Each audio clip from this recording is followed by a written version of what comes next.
Hi, I'm Avonlea. I am the owner of The Fia Tree, a small business specializing in organic cotton children's clothing. I'm also doing women's clothing now just for myself, just experimenting with that. Hi guys. Alright, so, do I need to... Yes, you do. Well, just a second. I don't know if they can see my face or not. Hopefully you can see me just fine. Oh, chubs. Okay. So, well, I need to make sure they can see me. Hi guys, so I'm here today to talk about the differences between fine art artists versus textile artists. And I'm curious to hear what you have to say as well.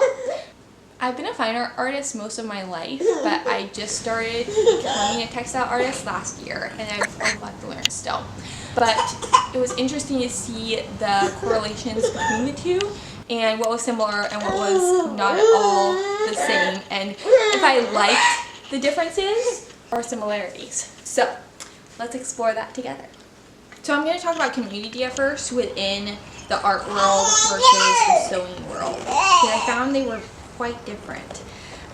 So as far as Instagram goes, if you're on social media at all, if you're an artist, it's very hard to connect with other artists on the platform.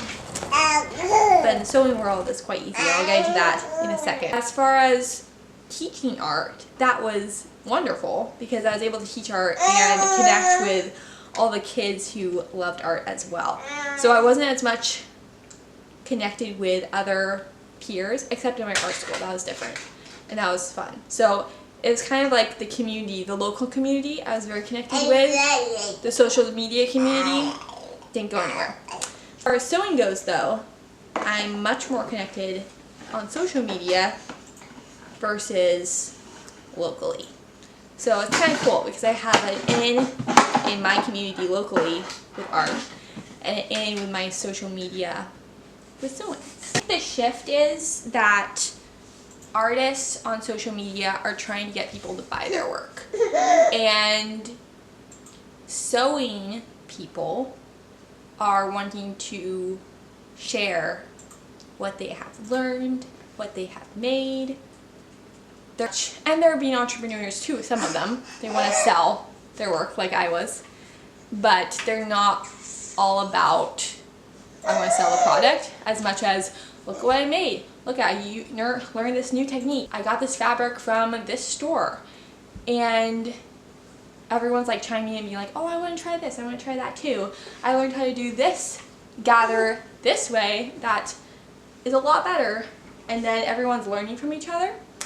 And it's more of a supportive community rather than here, buy what I made, buy what I did. I feel like art is a very individual thing. You make this rose a certain way in a certain style.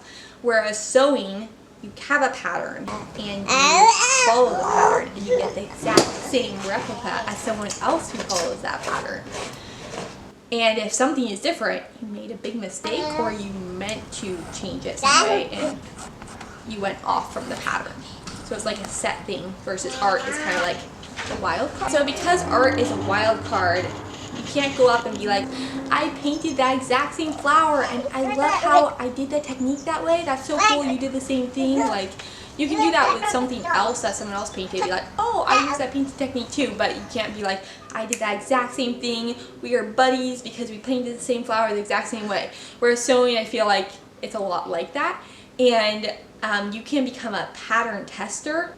People who are good at making patterns for people to sew, like dresses, anything, they come out with a tester call. And you can sign up for that tester call and hopefully be picked to make something in your size to then be like, oh, your instructions were a little bit vague here or they didn't make sense here, and you're able to help them and they're able to get help from you and you're able to make a pattern that they're trying out and get the copy and maybe get paid for it even. And so it's like a transaction, but it's more informal and it's fun. You're in like a private group. And I've done 2 of those and I'm hoping to do a 3rd one sometime. I'm always applying.